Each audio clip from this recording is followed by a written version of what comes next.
This video will demonstrate what the delete last and delete all buttons do on the create screen in both a 2D mission and a 3D mission. So initially we'll start with a 2D mission, and I'll just tap on the screen to create an area.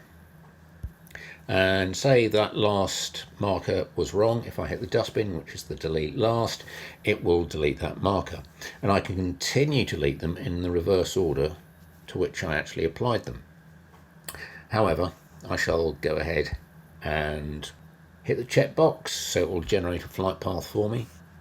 Now, if I hit the delete last, it will only delete markers as long as there is an area defined left.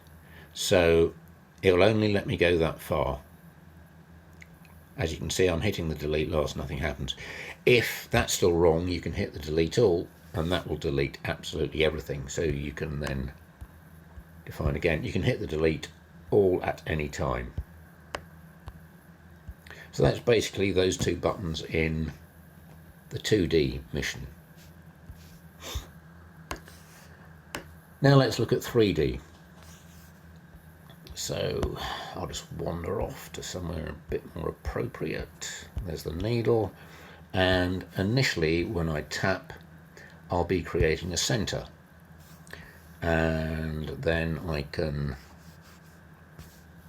select add flight path, and if I tap somewhere it will generate a circle, and I can generate another circle. Now if I hit delete last, it will delete each tap, or what each tap does, so it will delete the entire circle. If I hit it again, it will delete the entire circle. If I hit it again, it will delete the center. And that will also work with two centers. So I can add a flight path and another flight path.